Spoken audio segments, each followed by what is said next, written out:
الحمد لله نحمده ونستعينه ونستغفره ونؤمن به ونتوكل عليه ونعوذ بالله من شرور أنفسنا ومن سيئات أعمالنا من يهده الله فلا مضل له ومن يضلله فلا هادي له ونشهد أن لا إله إلا الله وحده لا شريك له ونشهد أن سيدنا ومولانا محمدا عبده ورسوله أرسله بالحق بشيرا ونذيرا صلى الله تعالى على خير خلقه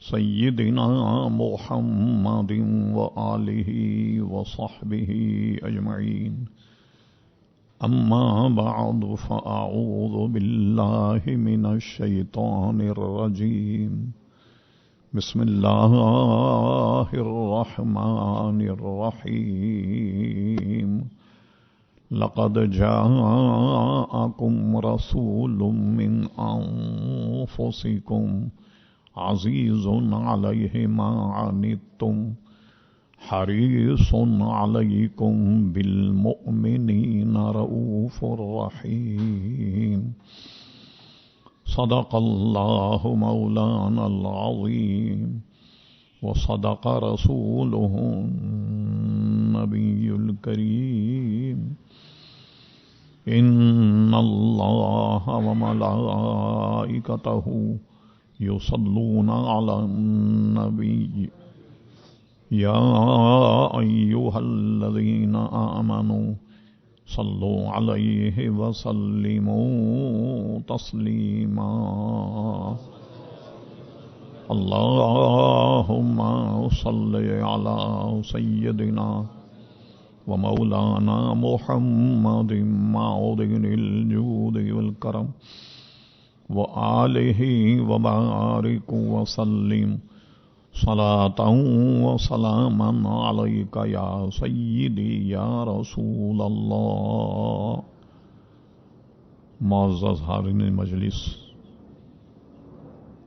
مختصر حمد و صلات کے بعد اس فقیر حقیر نے آپ حضرات کے سامنے قرآن مجید فرقان حمید سورہ توبہ کے آخری رکوع سے ایک بہت ہی اہم آیت مقدسہ تلاوت کرنے کا شرف حاصل کیا، جس میں اللہ تبارک و تعالی نے حضور علیہ الصلاۃ والسلام کی آمد کا ذکر فرما کر حضور علیہ السلام کے چند اوصاف جمیلہ اور چند اوصاف حمیدہ بیان فرمائے۔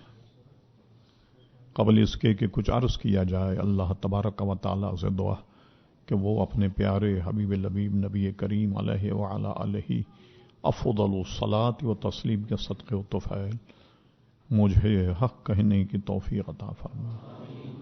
ہم تمام شرکا محفل کو اللہ تبارک و تعالی حق کو سن کر حق کو قبول کرنے کی اور اس پر عمل کرنے کی توفیق عطا فرما۔ یہ بات تمام حضرات کے علم میں ہے کہ یہ ربیع الاول شریف کا مہینہ ہے، جس کو عموماً میلاد النبی صلی اللہ علیہ وسلم کا مہینہ کہتے ہیں، اور اس کی 12 تاریخ کو تمام عالم اسلام کے مسلمان جشن میلاد النبی کے نام سے جشن مناتے ہیں۔ اور ظاہر ہے کہ جتنے سال بھر کے جشن ہیں ان سب کا یہ نچوڑ کہ حضور علیہ السلام اگر تشریف نہ لاتے تو ظاہر ہے نہ کائنات بنتی، نہ زمین و آسمان بنتے، نہ ہم ہوتے، نہ آپ ہوتے۔ یہ سب حضور صلی اللہ تعالی علیہ وسلم کا صدقہ۔ تو ایسی شخصیت کی آمد کا یہ مہینہ،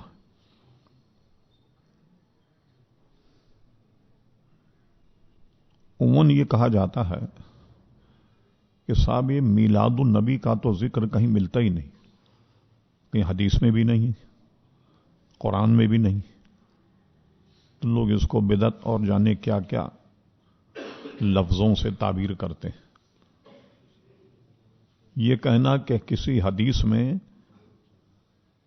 لفظ میلاد ہے ہی نہیں، یہ سرے سے غلط۔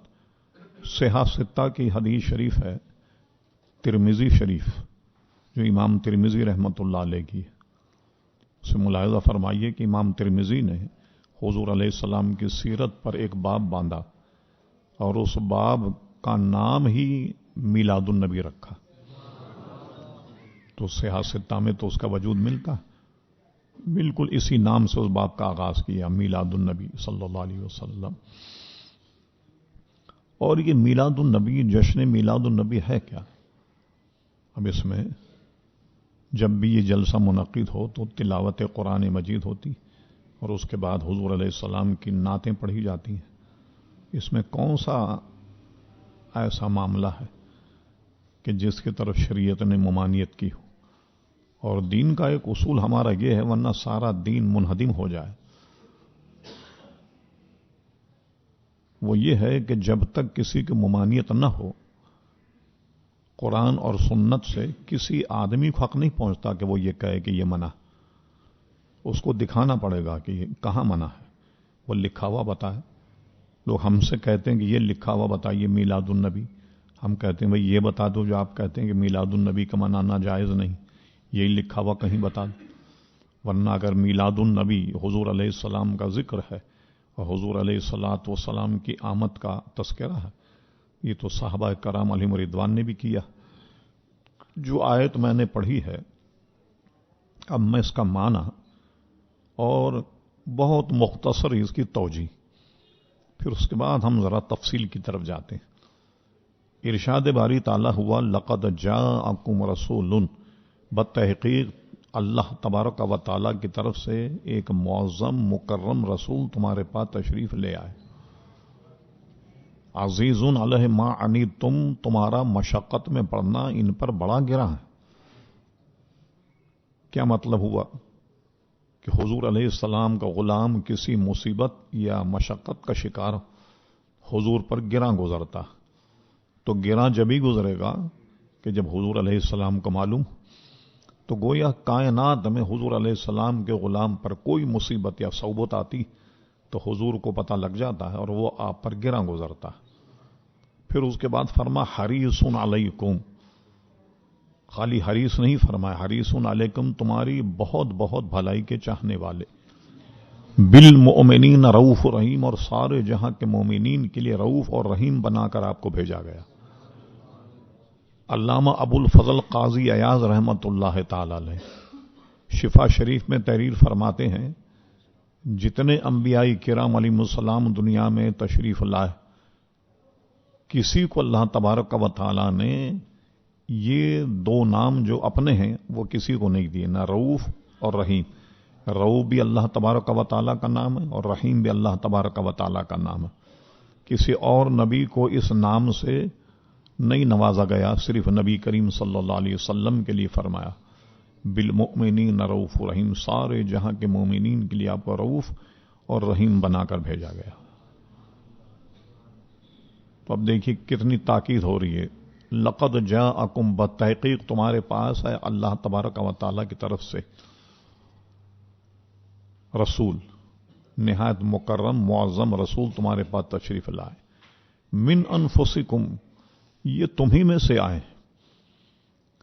کیونکہ ایسا نہیں ہے کہ فرشتوں میں سے اللہ تبارک و تعالیٰ نے کسی کو بھیجا ہو۔ حضور علیہ السلام انسان ہیں اور تم میں سے آئے۔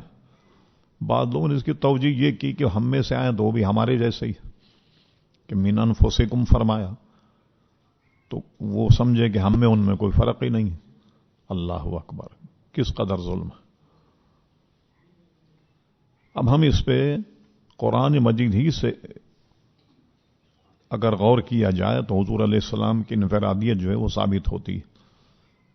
صحابہ کرام علیہم رضوان کی قراتیں مختلف ہیں اور وہ بھی حدیثوں میں موجود ہیں۔ حضرت عبداللہ ابن مسعود جو بہت بڑے صحابی ہیں، ہم اور آپ انہی کے مذہب پر چلتے ہیں. امام اعظم ابو حنیفہ کی سند حضرت عبداللہ ابن مسعود سے ملتی. تو قرآن کی تفسیروں میں تقریباً سب مفسرین نے لکھا کہ حضرت عبداللہ ابن مسعود اس کی قرات کرتے تھے لقد جاءکم رسول من انفسکم.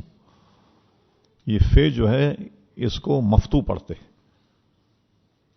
اب ہمارے یہاں جو قرات رائج ہے اس میں ہم اور آپ پڑھتے ہیں من انفسکم. من انفسکم کا معنی ہوگا تم ہی میں سے آئے، لیکن اس کو انفس کر دیا جائے تو معنی ہوگا کہ جو تم سب میں نفیس ترین تھے وہ تمہارے پاس آئے. تو اب بات اعتراضی سرے سے اڑ جاتا. لیکن یہ دیکھنا پڑے گا کہ انسان کے یہ 6 فٹ کے بدن میں سب سے نفیس ترین چیز کیا ہے.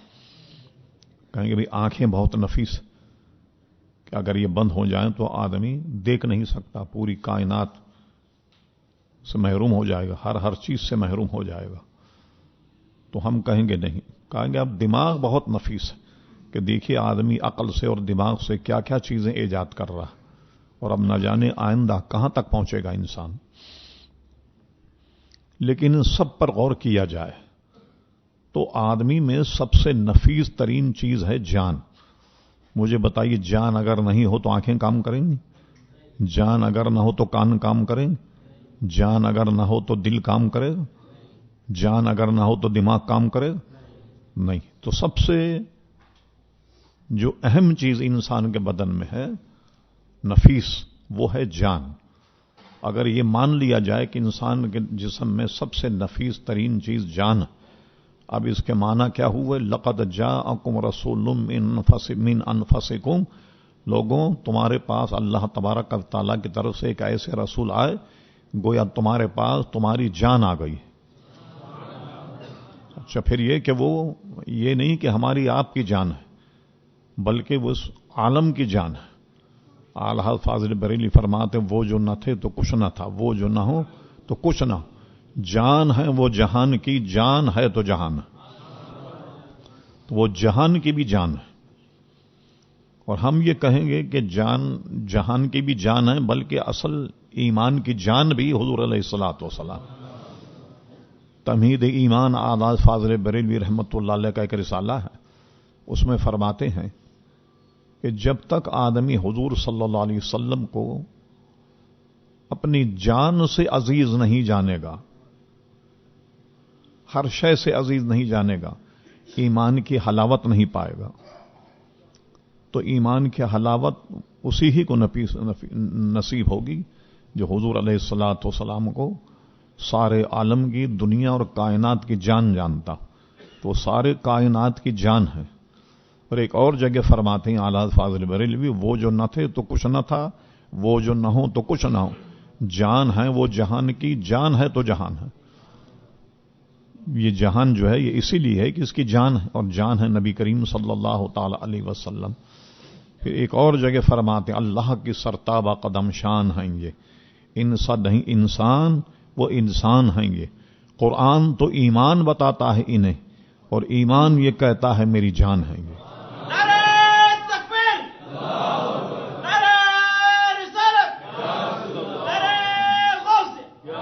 تو ایمان کی بھی جان ہے. اگر حضور علیہ الصلوۃ والسلام کو نہ مانا جائے تو ایمان ہی نہیں. ایمان نام ہی حضور صلی اللہ علیہ وسلم کے ماننے کا. اس کی وجہ یہ ہے کہ دنیا میں کوئی ایسا فرقہ نہیں، کوئی ایسا مذہب نہیں جو اللہ تبارک و تعالیٰ کو نہیں مانتا کسی نہ کسی طور پر. اس پر ہم نے مفصل گفتگو بھی کی تھی کہ جنہوں نے علم سے، عقل سے خدا کو جاننے کی کوشش کی وہ سب گمراہ ہو گئے. اس کی وجہ کیا ہے کہ یہ اللہ تبارک و تعالیٰ کی معرفت کے ذرائع ہیں ہی نہیں. اللہ تعالیٰ کی معرفت کا ذریعہ تو صرف نبی کریم صلی اللہ تعالی علیہ وسلم کی ذات. تو معلوم ہوا کہ ایمان کی بھی جان ہے نبی کریم صلی اللہ علیہ وسلم. تو لقد جاءکم رسول من انفسکم. پھر اس کے بعد فرما عزیز علیہ ما عنتم. تمہارا مشقت میں پڑھنا حضور علیہ الصلوۃ والسلام پر بڑا گرا. جہاں جہاں بھی مسلمان ہیں کائنات میں، دنیا بھر میں، اگر وہ کسی صعوبت اور پریشانی کا شکار ہو تو حضور علیہ السلام پر گراں گزرتا ہے. اور اسی کا ترجمہ اعراض نے کیا ہے، فریاد امتی جو کرے حال زار کی، ممکن نہیں کہ خیر بشر کو خبر نہ ہو. کہ حضور علیہ السلام کو پتہ نہ ہو، ایسا نہیں ہوگا. تو حضور صلی اللہ تعالی علیہ وسلم کی آمد میں عزیزٌ علیہ ما عنتم، اور پھر فرما حریصٌ علیکم، تمہاری بہت بہت بھلائی کے چاہنے والے. اب جانتے ہیں ہرس اور ہوس یہ تو بری چیزیں، اس لیے قرات کے ماہرین کہتے ہیں کہ جب یہ آیت پڑھے لقد جاءکم رسول من انفسکم عزیز علیہ ما عنتم، تو حریص پر وقف نہ کرے. حریص علیکم، وہ بھلائی کے چاہنے والے تو ہیں، مگر کس کی؟ تمہاری بھلائی کے چاہنے والے. ورنہ ہرس اور ہوس جو ہیں یہ تو بظاہر بہت بری باتیں لگتی، اور آدمی اسی کا بندہ ہے آج کل، ہرس اور ہوس کا. تو امام غزالی اس پر کلام کرتے ہوئے فرماتے ہیں ہرس اور ہوس جو ہے، لالچ، یہ آدمی کی عقل پر پردہ ڈال دیتی ہے، اس کو سوچتی نہیں کوئی. اور اب مشاہدہ بھی یہی کہتا. تو امام غزالی نے آسان طریقے سے سمجھانے کے لیے ایک حکایت بیان کی. وہ فرماتے ہیں کہ ایک شکاری نے چڑیا پکڑی، جب اسے ذبح کرنے لگا تو چڑیا نے کہا کہ بھائی شکاری، مجھے اگر تو ذبح کر کے کھائے بھی کتنا گوشت نکلے گا؟ 1 تولہ. اگلی زبان کھائے گی، پچھلی چلائے گی، اتنا گوشت. تو اگر تو مجھے رہا کر دے تو میں تجھے حکمت و دانائی کی 2-3 باتیں بیان کروں گی. شکاری نے کہا، چھوڑ دیا اس نے، چلو کیا باتیں کرتی حکمت دانائی کی دیکھتے. تو امام غزالی نے لکھا کہ شکاری نے چڑیا کو چھوڑ دیا، وہ سامنے درخت پر بیٹھ گئی. جا کے کہنے، او شکاری تو بہت ہی بے وقوف آدمی. اس نے کہا وہ کیسے؟ کہا اگر تو مجھے ذبح کرتا تو میرے پیٹ میں 3 چھٹانگ سونے کا ڈلہ تھا، وہ تجھے مل جاتا. اب شکاری ہاتھ ملنے لگا، کہنے لوگ کمبخت دھوکہ دے دیا تم نے. یہ جب یہ پچھتانے لگا تو چڑیا نے کہا، او بے وقوف، کل وزن میرا آدھی چھٹانگ، تو 3 چھٹانگ کا سونے کا ڈلہ آئے گا کیسے؟ امام غزالی کہتے ہیں بات یہ ہے کہ یہ ہرس جب آدمی کرتا ہے نا، لالچ، تو عقل پر پردہ پڑ جاتا ہے. اور دیکھیے جتنے تباہ ہوئے ہیں بڑے بڑے لوگ، صرف یہ لالچ کی وجہ سے. آپ شیئر بازار چلے جائیے، یہاں بہت سے حضرات بیٹھے ہوں گے جو اس کے رموز کو جانتے ہوں. ایک دور ایسا آیا شیئر بازار میں، لوگوں نے اپنے مکان بیچ دیے، دکانیں بیچ دیں، اور شیئر بازار میں پیسے لگا رہے ہیں کہ یہ ڈبل ہو جائیں گے. سمجھے صاحب؟ پھر حال یہ ہوا کہ جتنے بھی یہ شیئرز خریدنے والے لوگ تھے یہ سب کے سب فٹ پاتھ پہ آ گئے، دکان بھی گئی، مکان بھی گیا. وہ سمجھے کہ ڈبل آئے گا. اور ایک بہت مشہور واقعہ پنجاب میں چل رہا ہے، اخباروں میں آتا رہا. ایک بہت بڑے ڈاکو سے پنجاب کو پالا پڑا، وہ ایک پیر صاحب بن گئے. وہ پیر صاحب نے دعویٰ یہ کیا کہ جو مجھے پیسے دو گے تو میں ڈبل کر کے تمہیں دوں گا. اب لوگ 1 لاکھ روپے دیں، تو وہ تھا بڑا کراماتی پیر. وہ کہتا 1 مہینے کے بعد مجھ سے ڈبل لے جانا. جب کوئی جاتا تو اس کو ڈبل کر کے دیتا، 2 لاکھ اس کو دیتا. اب یقین لوگوں کا بڑھتا چلا گیا. اب عقل کا حال یہ ہوا کہ 2 لاکھ جمع کرا ہے، اور اس نے پھر آنے کے بعد جب 4 لاکھ دیے تو آدمی کی عقل دے گی، کہنے لگی 4 لاکھ بھی آپ لگا دیں، اس کو 8 لاکھ بنا دیجیے. چلیے صاحب، اس نے وہ 4 بھی رکھ لی. تو جو نفع دے اس کو بھی کہنے لگے اسی میں آپ شامل کر لیں، اس کو بھی ڈبل کر کے دیں آپ. اوہ جناب، تو اس کا نام ہی ڈبل شاہ ہو گیا. اربوں روپے لوگوں سے لوٹ لیے. ایک آدمی مجھے کینیڈا میں ملا، کیلگری میں، کہنے لگے مولانا 46 کروڑ روپے میں نے اس پہ تباہ کیے. ہاں، کہ ڈبل کر کے دے رہا تھا. تو میں نے کہا ہوئے ڈبل؟ ارے سنگل بھی نہیں رہے بھائی. عقل آدمی کی پردہ پڑ جاتا ہے. لالچ جب پیدا ہو جائے تو عقل پر پردہ پڑ جاتا ہے. بس آدمی سمجھا کہ ڈبل آ رہا ہے، آنے دو. وہ ڈبل شاہ کے نام سے ہی مشہور ہو گیا. اب بھی جب اس کا کوئی تذکرہ آتا ہے خبر کا تو ڈبل شاہ. اور اس کے بعد کیا ہوا کہ جب اس کی پول کھلی، FIA والے، پولیس والے، CID والے یہ سب پہنچے. اور کروڑوں روپیہ تو اس کی مکان میں موجود تھا ہی، وہ سب اپنے اپنے پیسے لے کر کے نکل گئے.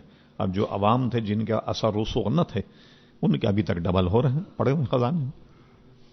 تو حریص علیکم، وہ اپنی بھلائی نہیں چاہتے، وہ تمہاری بھلائی کے چاہنے والے کہ تم ان کا دین مان لو، کل آخرت کے عذاب سے بچ جاؤ، قبر کے عذاب سے بچ جاؤ. اپنی بھلائی حضور نے نہیں چاہی بلکہ فرمایا حریص علیکم، تمہاری بہت بہت بھلائی کے چاہنے والے. ساری زندگی حضور علیہ الصلوۃ والسلام ہمارے بھلائی کے کام کرتے رہے، ہماری بھلائی چاہیے. احکامات کے اعتبار سے دیکھ لیں، کسی اعتبار سے حضور صلی اللہ علیہ وسلم نے ہمارا بھلا کیا. اور یہ نہیں کہ دنیا میں بلکہ آخرت میں بھی انشاءاللہ تبارک و تعالی ہمارا بھلا چاہیں گے، اور حضور علیہ الصلوۃ والسلام کی بھلائی اور آپ کی سفارش سے انشاءاللہ تبارک و تعالی ہماری نجات ہوگی. تو فرمایا لقد جاءکم رسول، بتحقیق تمہارے پاس اللہ تبارک و تعالی کی طرف سے ایک نہایت معظم مکرم رسول تشریف لائے. اچھا ایک بات غور کیجیے آپ، یہ نہیں کہ ہم اس بات کے منکر ہیں، جہاں آیا تو اس میں یہ نہیں فرمایا کہ ہم نے اللہ تعالیٰ نے تم میں ایک معظم رسول پیدا کیا، بلکہ فرمایا تمہارے پاس آئے. اور آتا کون ہے؟ جو پہلے سے موجود. اچھا جہاں بھی فرما وما ارسلناک الا رحمت للعالمین، نہیں بھیجے ہم نے آپ کو مگر عالمین کے لیے رحمت بنا کر. یہاں بھی بھیجنے کا ذکر فرمایا. هو الذی ارسل رسولہ بالہدی ودین الحق، وہی اللہ تبارک و تعالیٰ کی ذات ہے جس نے اپنے رسول کو دین حق کے ساتھ تمہارے پاس بھیجا. بھیجنے کا ذکر ہے کہ حضور علیہ السلام کی پیدائش کا تو کوئی نہیں جانتا کہ کب پیدا ہوئے. وہ تو اس وقت پیدا ہوئے کہ ہم کہیں کہ اتنے ہزار برس تھے، لاکھ برس تھے، تو یہ دن کیسے بدلتے ہیں؟ سورج اور چاند کے معاملات، غروب آفتاب سے دن ختم ہوتا اور صبح طلوع آفتاب ہی سے دن شروع ہوتا، یعنی صبح صادق سے لے کر. تو حضور علیہ الصلوۃ والسلام جب تھے جب نہ چاند تھا نہ سورج، تو اب دن کا کیا حساب لگائیں گے؟ کتنے سال پہلے آئے حضور صلی اللہ علیہ وسلم؟ بلکہ آپ نے تو فرمایا کہ میں اس وقت بھی اللہ کا نبی تھا جب آدم علیہ السلام کے جسم نے، روح نے جسم سے تعلق نہیں پکڑا تھا. روح آدم علیہ السلام کے ابھی آپ کے قالب میں نہیں گئی، میں اس وقت بھی رسول تھا. میں اس وقت بھی نبی تھا کہ جس وقت آدم علیہ السلام مٹی اور پانی کی منزل میں تھے، جب گوندے جا رہے تھے مٹی، میں اس وقت بھی نبی تھا. تو جو آدم علیہ السلام سے پہلے کے نبی ہوں تو کیا عجب کہ فرمایا کہ یہ تشریف لائیں تمہارے پاس. یقیناً تشریف لائے. اور جب حضور تشریف لائے بہت غیر معمولی چیزیں لوگوں نے ملاحظہ فرمائیں. جب حضور تشریف لائے فارس کا آتش کدا جو سینکڑوں برس سے روشن تھا اچانک بجھ گیا. یہ زرتشت جو ہیں یہ آگ کی پوجا کرتے ہیں، اچانک وہ آتش کدا بجھ گیا. اور فارس کا جو محل تھا وہ بیچ میں اس کے دراڑ پڑ گئی، اپنے آپ ٹوٹ گیا. اس کو دیکھ کر کے لوگ سمجھ گئے، اس کے 14 کنگورے جو تھے بڑے وہ اپنے آپ گر گئے. لوگ کہنے لگے کچھ لگتا ہے کہ کوئی انقلاب آیا ہے، کوئی نیا. اچھا وہ جو فارس کا محل جو 2 ٹکڑے ہوا، خدا کرنا دیکھیے آج بھی آپ جائیں تو عراقیوں نے وہ نشانی کو محفوظ رکھا، اس کے 2 ٹکڑے میں وہ بٹ گیا. تو بیچ میں یہ دیکھ کر کہیں گر نہ جائے، یہ نشانی ختم نہ ہو جائے. ہم وہاں گئے اور ہم نے دیکھا باضابطہ نے بڑے بڑے سریے ڈال کر کے اس کو فکس رکھا ہوا. اگر یہ سریے ڈال کر اس کو فٹ نہ کرتے تو شاید آدھی عمارت ادھر گر جاتی، آدھی عمارت ادھر گر جاتی. اب تک بھی وہ نشانی موجود ہے. کوئی جائے دیکھے جو حضور علیہ السلام کی ولادت پر جو شاہی محل تھا وہ شق ہو گیا، آدھا اس طرف ہو گیا آدھا اس طرف. تو اس کو بچانے کے لیے بڑے بڑے آرکیٹیکٹ حضرات نے موٹے موٹے سریے ڈال کر اس کو باقی رکھا، اس نشانی کو کہ کوئی آئے تو دیکھے. یہ ہے وہ فارس کا شہنشاہ فارس کا مکان کہ جو حضور علیہ السلام کی ولادت میں 2 ٹکڑے ہو گیا تھا. اب بھی یہ نشانی وہاں باقی. جب حضور دنیا میں تشریف لائے تو دونوں انگلیاں ایسے آسمان کی طرف اٹھی ہوئی تھیں، اور آتے ہی سب سے پہلا کام کیا کیا حضور علیہ السلام نے؟ سجدہ فرمایا. اور سجدے کی حالت میں حضور کے ہونٹ مبارک ہل رہے تھے. جو دائیاں اس وقت موجود تھیں ان میں ایک اشفا تھی جو حضرت عبد الرحمن ابن عوف کی والدہ تھی، اور بھی دائیاں وہاں موجود تھیں. انہوں نے دیکھا کہ حضور کے ہونٹ مبارک ہل رہے اور اپنے کان حضور علیہ السلام کے ہونٹ مبارک کے قریب لگائے کہ دیکھیں کیا فرماتے ہیں. حضور علیہ السلام فرماتے یا ربی حبلی امتی، اے اللہ تعالیٰ میری امت مجھے عطا فرما دے، یعنی میری امت کے امور مجھے عطا فرما دے. تو جب دنیا میں آئے ہیں، دنیا میں آتے ہی حضور علیہ الصلوۃ والسلام کی کو اپنی امت کی فکر ہے. شاہ عبدالحق محدث دہلوی رحمۃ اللہ علیہ نے حضرت عبداللہ ابن عباس کے بھائی تھے حضرت قسم ابن عباس. حضرت قسم ابن عباس سے ایک روایت نقل کی ہے مدارج النبوت کی دوسری جلد میں. وہ یہ ہے، فرماتے ہیں حضور کا وصال ہوا، آپ کو قبر انور جب اتارا گیا تو آپ نے دیکھا جب بھی قبر میں کسی کو اتارا جائے تو جو اس کے خاص اعضاء ہیں وہ قبر میں اتر کر میت کا کفن ہٹا کر دیدار کراتے ہیں چہرے کا، بلو بھائی آخری دیدار کر لو. تو حضور علیہ الصلوۃ والسلام کو جب قبر میں اتارا گیا تو قبر میں کون تھے جو حضور علیہ السلام کے چہرے انور سے کفن کو ہٹا کر دیدار کرائے؟ وہ حضرت قسم ابن عباس تھے، حضور علیہ السلام کے چچا زاد بھائی. وہ فرما رہے تھے کہ میں محو دیدار تھا تو میں نے دیکھا حضور کے ہونٹ مبارک ہل رہے ہیں، تو میں نے اپنے کان حضور کے ہونٹ مبارک پر لگا دیے کہ دیکھیں حضور دنیا سے جا رہے ہیں کیا فرما رہے. کہ میں نے سنا حضور فرما رہے یا ربی حبلی امتی، اے اللہ تعالیٰ میری امت مجھے ہبا کر دے، یا ربی حبلی امتی. تو دنیا میں آئے تو ہماری فکر ہے، جب دنیا سے گئے تو بھی ہماری فکر ہے. وہ نبی جو دنیا میں آئے اور ہمیں فراموش نہ کریں اور ہمیں یاد رکھیں، دنیا سے جائیں تو ہمیں یاد رکھیں، تو کل قیامت میں کیسے بھول جائیں گے؟ ہرگز نہیں بھولیں گے. بلکہ مسلم شریف میں بڑی طویل حدیث ہے کہ کل قیامت میں جب لوگ دیکھیں گے اللہ تبارک و تعالی قہر اور غضب سے لوگوں سے مخاطب کہیں گے چلو آج کسی سفارشی کو تلاش کرتے. سفارشی کو تلاش کرنے کے لیے نکلے، آدم علیہ السلام کے پاس پہنچے. آدم علیہ الصلوۃ والسلام کو یہ فرماتے سنا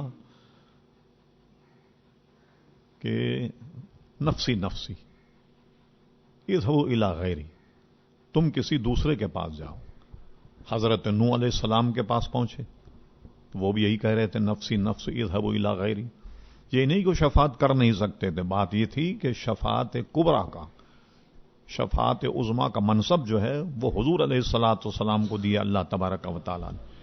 شفاعت تو اپنی اپنی شان کے مطابق ہر نبی کرے، ہر ولی کرے گا. یہاں تک کہ بخاری شریف میں تو یہ بھی ہے کہ حضور علیہ الصلوۃ والسلام خواتین میں پہنچے تبلیغ کے لیے تو ایک خاتون رو رہی تھی زار و قطار، میرے چھوٹے بچے کا انتقال ہو گیا. فرمایا صبر کر، کل قیامت میں وہ تیری شفاعت کرے گا. اور ایک روایت میں یہاں تک آیا کہ وہ بچہ جو چھٹپن میں انتقال کر جائے وہ اللہ تبارک و تعالیٰ سے اپنے والدین کی شفاعت اور مغفرت کے لیے اللہ تعالیٰ سے لڑے گا، جھگڑے گا اللہ تعالیٰ سے. اللہ تعالیٰ فرمائے گا وہ بچے کیوں جھگڑتا، جا اپنے ماں باپ ہاتھ پکڑ اور جنت میں لے جا. یہ نوزائیدہ بچوں کا یہ معاملہ تو اولیاء کرام کا، ان کی کیا شان ہوگی، انبیاء کی کیا شان ہوگی. اعلیٰ حضرت فاضل بریلوی کے والد ماجد حضرت اللہ مولانا نقی علی رحمۃ اللہ علیہ کا ایک رسالہ ہے فضل العلم والعلماء، بہت مستند رسالہ ہے. اس رسالے میں اعلیٰ حضرت نے ایک حدیث یہ نقل فرمائی، امت محمدی صلی اللہ علیہ وسلم کے علماء کو یہ اذن ہوگا کہ جاؤ تم لوگ سیدھے جنت میں چلے جاؤ. جب یہ جنت میں جانے لگیں گے تو دروازے پہ روک دیے جائیں گے، ٹھہر جاؤ. اللہ تبارک و تعالیٰ نے فرمایا کہ تم ذرا ٹھہر جاؤ.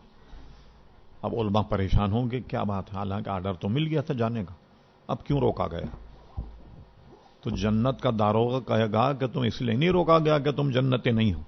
اللہ تعالیٰ کا ارشاد و قرآن مجید میں لا تبدیل علی کلمات اللہ، اللہ کی باتیں بدلی نہیں جاتی، تمہیں اس لیے روکا گیا تم تو جنتی ہو، اکیلے جا رہے ہو، کہ جو تمہارے ماننے والے ان کی سفارش کرو تاکہ سفارش قبول کی جائے اور تم بھی جاؤ اور ان کو بھی جنت میں لے جاؤ. اور علماء اور اولیاء اس کی بھی شفاعت کریں گے جس نے کسی وقت ان کو لوٹا بھر پانی دیا وضو کرنے کے لیے. ہاں وہ بھی اس کی بھی شفاعت کریں گے اولیاء اور علماء. تو انبیاء کرام علیہم الصلوۃ والسلام کی کیا شان ہوگی. تو جو انبیاء فرمائیں گے نفسی نفسی اذهبوا الی غیری، یہ نہیں کہ ان کو شفاعت کا اختیار نہیں، مگر شفاعت عظما کا منصب نبی کریم صلی اللہ علیہ وسلم کا. تمام انبیاء کرام علیہم السلام یہی جواب دیں گے. آخری میں پہنچیں گے حضور علیہ الصلوۃ والسلام کے پاس. حضور یہ نہ فرماتے ہوں کہ نفسی نفسی اذهبوا الی غیری، بلکہ فرما انا لہا آؤ میں تمہارے لیے. اور پھر جائیں گے اللہ تبارک و تعالیٰ کے دربار میں، طویل سجدہ فرمائیں گے اور اللہ تعالیٰ کے وہ حمد و ثنا کریں گے جو آج تک کسی نے نہ کی ہو. جب سجدہ اتنا دراز ہوگا کہ اللہ تبارک و تعالیٰ فرمائے گا میرے محبوب اٹھاؤ اپنا سر، تمہاری زلفیں کیا مانگتی؟ کہا مولا اپنی امت کی شفاعت. فرمایا میرے حبیب ہم تو تم سے وعدہ کر چکے دنیا میں، ولا سوف یعطیک ربک فترضی، ہم تمہیں اتنا دیں گے تمہیں راضی کر دیں. اور حضور کیا فرماتے میں اپنے رب سے اتنا لوں گا ایک ایک کو چن چن کر جب تک جہنم سے نکل نہ لوں اپنے غلاموں، اس وقت تک میں اللہ سے راضی ہونے کا اعلان نہیں کروں گا. تو اس طریقے سے سب کی نجات ہو جائے گی انشاءاللہ تبارک و تعالی. سب کے پاس جائیں گے، لیکن شفاعت کا منصب حضور علیہ الصلوۃ والسلام. یہ نہیں کہہ رہا میں ہر نبی شفاعت کرے گا اپنے اپنے منصب کے تحت، ہر ولی شفاعت کرے گا، ہر نیک آدمی شفاعت کرے گا. جیسے فرمایا حافظ قرآن وہ 10 آدمی کی شفاعت کرے گا اپنے گھر والوں کی، ایک حافظ. تو اب صحابہ کا کیا عالم ہوگا، اولیاء کا غوث قطب اقطاب ان کا کیا عالم ہوگا. حضور غوث اعظم رضی اللہ عنہ کتنے بڑے منصب کے مالک، تو یہ کتنوں کی شفاعت کریں. یہ اہل سنت و جماعت کا مذہب ہے کہ انشاءاللہ تبارک و تعالی ہم غلاموں کی شفاعت ہوگی. بس کوشش کیجئے اپنے عقائد پر اپنے ایمان پر قائم رہیں، اس لیے کہ ایسی نظیر آپ کو دنیا بھر کی کتاب و سنت کی کتاب طلاق نہیں ملے گی. کیا کہ ایک آدمی بہت عبادت گزار تھا اور اعمال کی بے بد مذہب تھا اور اعمال کی وجہ اس کی مغفرت ہو گئی ہو؟ نہیں. سب سے پہلی شرط حضور علیہ السلام پر ایمان، اور ایمان کی شرط یہ حضور علیہ السلام کا ادب احترام، حضور علیہ السلام کی تعظیم اور توقیر. تو ہر ایسے شخص کی انشاءاللہ کل قیامت میں نجات ہوگی.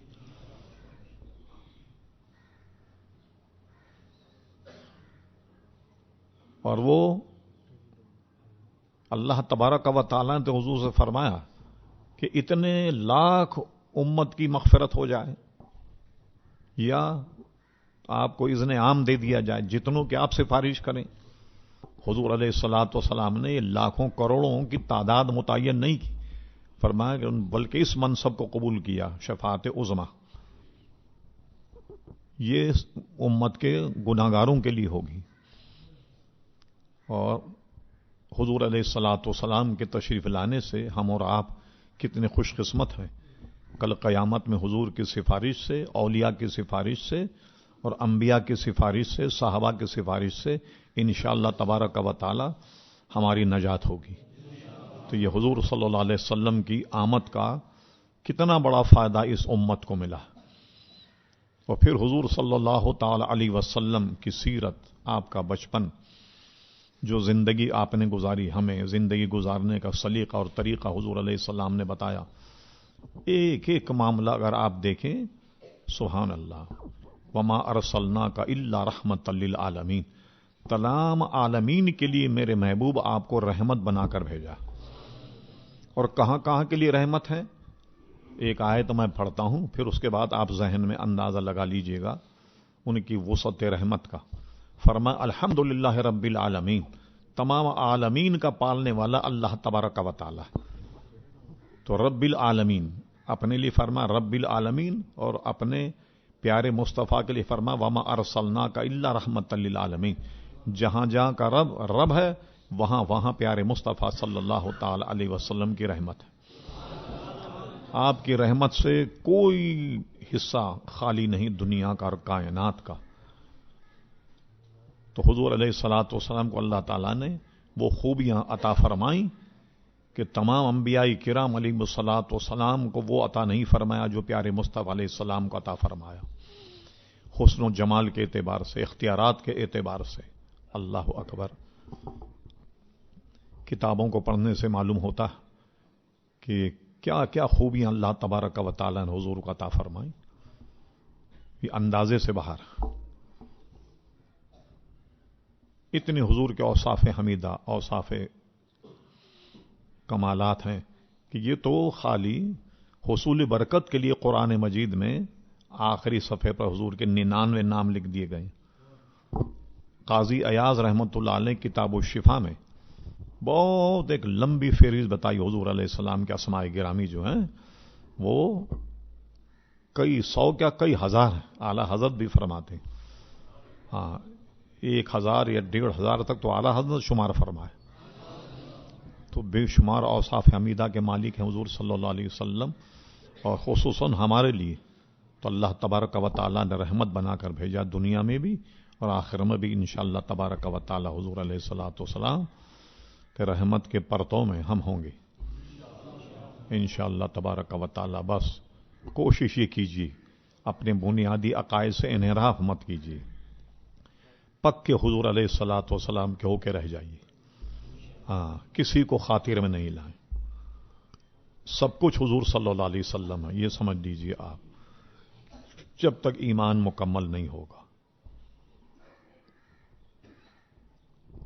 تو میں عرض کر رہا تھا لقد جاءکم رسول من انفسکم عزیز علیہ ما عنتم. تمہارے کسی کا بھی مشقت میں پڑنا حضور علیہ السلام پر بڑا گرا. حریص علیکم تمہاری بہت بہت بھلائی کے چاہنے والے. بالمؤمنین رؤوف رحیم اور سارے جہاں کے مومنین کے لیے رؤوف اور رحیم بنا کر بھیجے گئے. ہر جگہ حضور علیہ السلام نے اپنی امت پہ رحمت فرمائی، کرم فرمایا. اعمال کے اعتبار سے بھی آپ دیکھیں کہ حضور علیہ الصلوۃ والسلام اگر یہ فرماتے ہر نماز سے پہلے غسل کیا جائے تو ظاہر ہے کہ جتنے نماز پڑھنے والے ہیں ہر نماز سے پہلے غسل کرتے، لیکن ہمیں فرما دیا کہ وضو کرو. یہ بھی ہمارے ساتھ رعایت کی ہے حضور علیہ السلام نے کہ وضو کرو. جتنے احکامات ہیں ان سب میں روزوں کو دیکھیے، انسان ہے خطاؤں کا پتلا، بھولے سے اگر کوئی کھا لے تو اس کا روزہ نہیں ٹوٹے گا. یہ بھی حضور علیہ الصلوۃ والسلام کی رحمت اور ان کا کرم. بلکہ یہ تک فرمایا کہ بھولے سے آدمی نے کچھ کھا لیا اس کو اللہ تبارک و تعالیٰ نے کھلایا ہے. اور فقہا تو یہاں تک چلے گئے کہ کوئی بہت ضعیف آدمی ہو، کمزور لاغر جو روزہ نہیں رکھ سکتا، اس نے روزہ رکھا اور بھولے سے وہ کھانے لگ جائے تو اس کو منع نہ کیا جائے، کھانے دیا جائے تاکہ اس کا روزہ جو ہے وہ آسانی سے پورا ہو جائے. یہ سارے حضور علیہ الصلوۃ والسلام کی رحمت کی ادائیں جو آپ نے اپنے غلاموں کو عطا فرمائیں، صحابہ کرام کو عطا فرمائیں. اور سب سے بڑی بات کہ وہ نظام عطا فرما دیا کہ قیامت تک ہونے والے جتنے بھی مسائل اور معاملات وہ سب کا حل نظام مصطفیٰ صلی اللہ علیہ وسلم میں موجود ہے. الحمدللہ مکمل دین اللہ کے رسول نے ہمیں عطا فرمایا.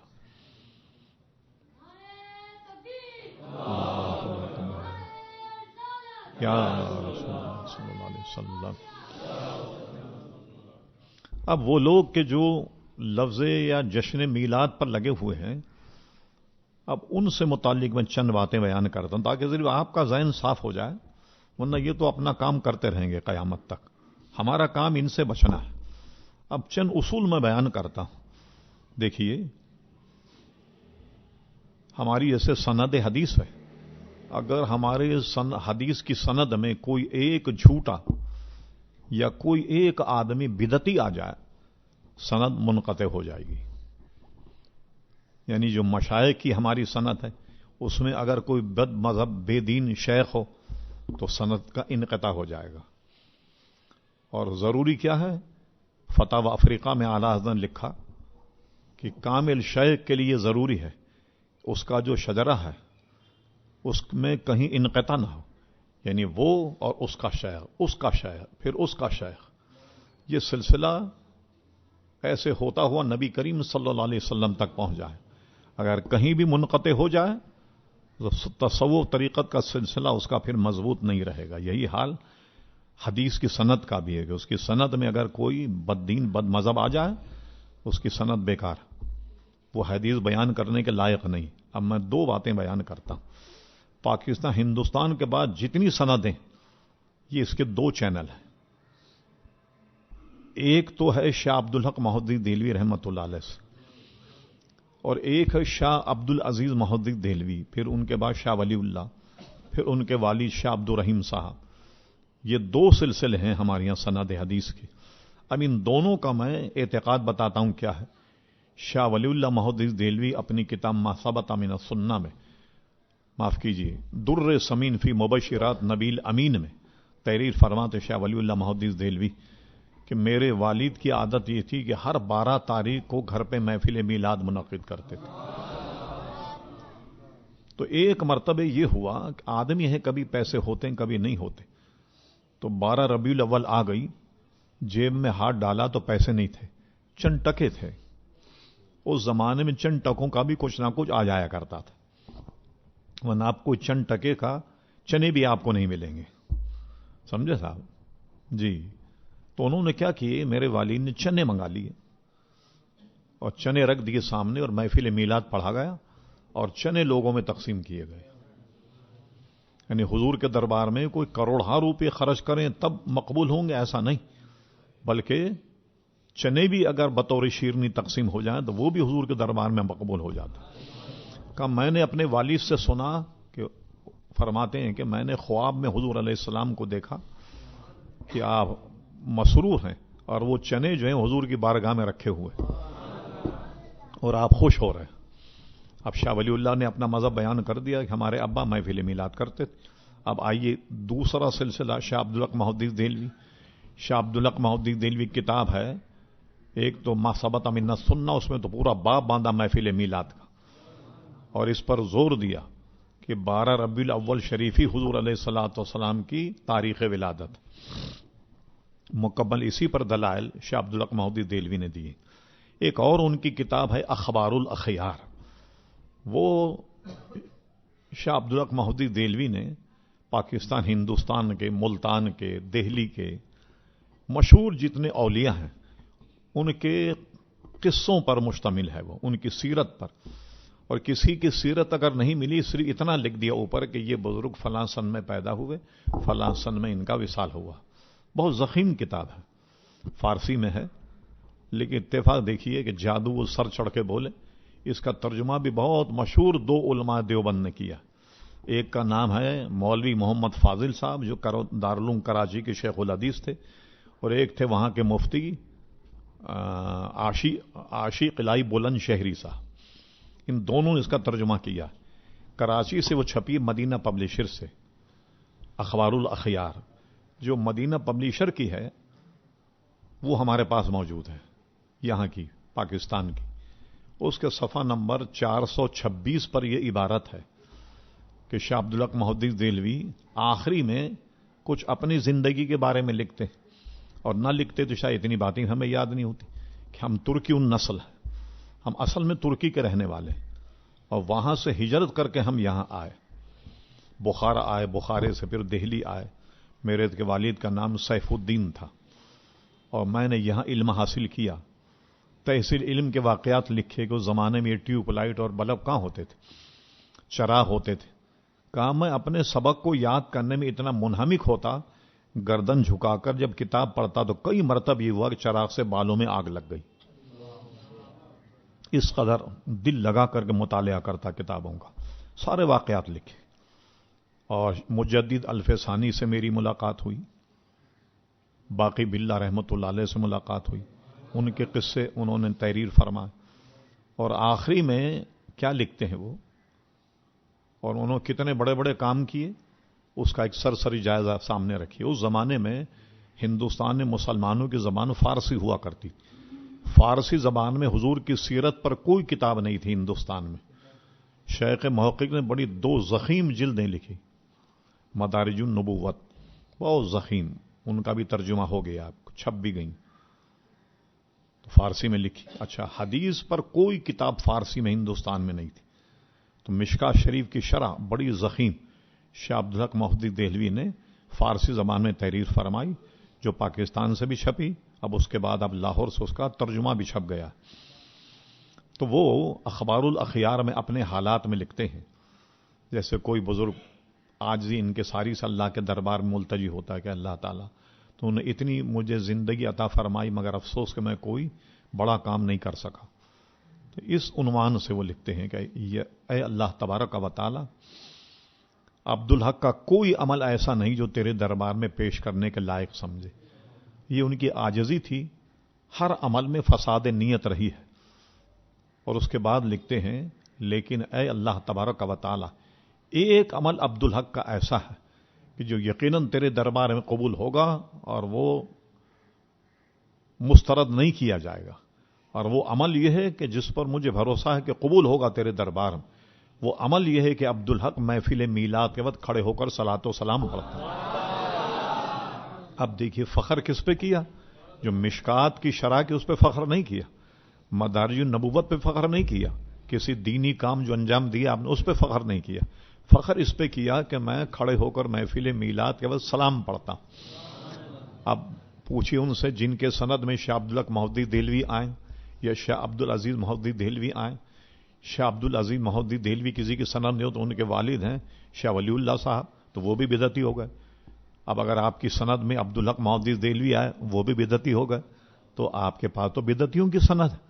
آپ کو حق ہی نہیں پہنچتا کہ آپ کسی دارالعلوم میں بیٹھ کر کے حدیث بیان کریں، کیونکہ آپ کی حدیث جو ہے وہ تو منقطع ہو گئی. ایک بدعتی آ گیا آپ کی حدیث میں. جی ہاں، تو یہ خود اپنے آپ کو بھی نہیں دیکھ رہے، اپنے پیر پہ کلہاڑا مار رہے. اس محفل میلاد کو یا سلام کو بدعت قرار دے کر اپنے مشائخ کی طرف بھی ان کی توجہ نہیں. پھر ان سب کے سب سے بڑے جو پیر و مرشد تھے وہ تھے حاجی امداد اللہ مہاجر مکی. انہوں نے تو ان کا صفائی کر دیا. یہ سب انہی کے مرید تھے، رشید احمد گنگوئی، اشرف علی تھانوی وغیرہ. ان کی کتاب فیصلہ ہفت مسئلہ، وہ فرماتے ہیں میں 11ویں شریف بھی کرتا ہوں. اور فقیر کا مشرب یہ ہے کہ ہر سال محفل میلاد اپنے گھر منعقد کرتا ہوں. اور لوگ کھڑے ہو کر سلام پڑھنے کو منع کرتے ہیں، لیکن فقیر کھڑے ہو کر قیام بھی کرتا ہے اور سلام بھی پڑھتا ہے اور اس میں لطف پاتا ہے. لیجیے صاحب، ہم نے تو آپ کے پورے مشائخ سے یہ ثابت کر دیا کہ وہ بھی درود و سلام پڑھنے والے اور فاتحہ درود والے. تو اب آپ کی سند کا بنے گا کیا؟ یہ بتائیے آپ. ہاں، ہمیں بدعتی کہہ کر کے تو آپ نے اپنا سینہ ٹھنڈا کر دیا، لیکن یہ بتائیے اپنے اساتذہ جو ہیں ان کے متعلق کیا کہیں گے آپ؟ ہاں، بہت شریعت کے پابند بنتے تو کیا یہ لوگ گمراہ لوگ تھے جن سے آپ نے سند لی حدیث کی؟ کون تھے یہ لوگ؟ اور بڑے فخر سے آپ اپنی سند میں لاتے ہیں شاہ عبدالحق محدث دہلوی، شاہ ولی اللہ محدث دہلوی. اللہ اکبر. اور حال یہ ہے، ابھی چلے جائیں، کوئی بنوری ٹاؤن کا فارغ ہو اس کو کہیں کہ بھئی ایسی ذرا برکت کے لیے آپ کی سند حدیث دیکھنا چاہتے ہیں، آپ پڑھ لیں. دیکھیے یا تو اس میں شاہ عبدالحق محدث دہلوی کا نام ہوگا اور یا ہوگا شاہ ولی اللہ محدث دہلوی کا. جہاں تک ان کی سند پہنچتی، یہ تو بدعتی آ گئے آپ کی سند میں، مشرک آ گئے آپ کی سند میں. تو کیا بنے گا آپ کی سند کا پھر؟ ہاں، اس اعتبار سے اہل سنت و جماعت کا مقدمہ بہت الحمدللہ مضبوط ہے. اب ہماری سند دیکھ لیں. اب اعلیٰ فاضل بریلوی ایک واسطے سے سند آل رسول ماروی رحمۃ اللہ تعالی علیہ، یہ تلمیذ تھے شاہ عبدالعزیز محدث دہلوی کے، اور شاہ عبدالعزیز محدث دہلوی کے تلمیذ آل رسول ماروی تھے. آل رسول ماروی رحمۃ اللہ اعلیٰ حضرت کو سند حدیث دی، تو ایک واسطے سے شاہ عبدالعزیز محدث دہلوی تک اعلیٰ حضرت کی سند پہنچتی. اور یہ اس پر ایک الگ کتاب ہے اعلیٰ حضرت کے اسناد کی. ایک وہ سند ہے جو سے 13 واسطوں سے امام بخاری تک پہنچ جاتی. اتنی قریبی سند ہندوستان میں کسی عالم کے پاس نہیں. اور ایک ایسی نایاب سند ہے اعلیٰ حضرت کے پاس، ساری تفصیل میرے پاس لکھی ہوئی موجود ہے، کوئی سا فرصت میں آئے میں انہیں دکھا دوں.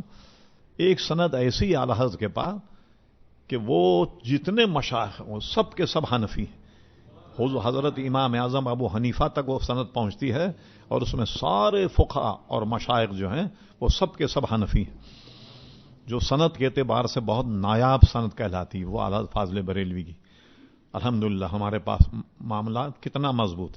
طریقت کا سلسلہ دیکھیں تو اعلی حضرت فاضل بریلوی، ماہرہ شریف سے یہ سلسلہ پہنچا کالپی شریف سے بریلی شریف آیا، حضرت میر عبد الواحد بالگرامی رحمۃ اللہ علیہ، یہ ہمارے مشائخ سے سبا سنابل جن کی گویا تصوف و طریقت پر بڑی نایاب تصنیف ہے، یہ میر عبد الواحد بالگرامی جو ہیں، یہ انہی سے سلسلہ جو ہے وہ ماہرہ شریف آیا، جس کو ان کے زمانے کے علماء نے مجدد کہا ہے، اپنے زمانے کا میر عبد الواحد بالگرامی کو۔ تو یہ ہمارے جتنے مشائخ ہیں الحمدللہ یہ سب کے سب بڑے مضبوط ہیں، ہاں، اور انشاءاللہ تبارک و تعالی ان کی برکتیں ہمہ وقت ہمارے ساتھ رہیں گی۔ ہاں، اب اس میں بے شمار کلام ہے لیکن ہم اسی پر اکتفا کرتے ہیں، ظاہر ہے کہ طبیعت اتنی اچھی نہیں رہی کہ طویل گفتگو کی جائے، اسی پر اکتفا کرتے ہیں، وما علینا الا البلاغ۔ اب انشاءاللہ جاری رہے گا سلسلہ، آئندہ اتوار کسی اور عنوان پر گفتگو کریں گے، مگر اس کا تعلق بھی حضور علیہ السلام کی شان اور حضور علیہ السلام کے کمالات سے ہوگا۔ وما علینا الا البلاغ۔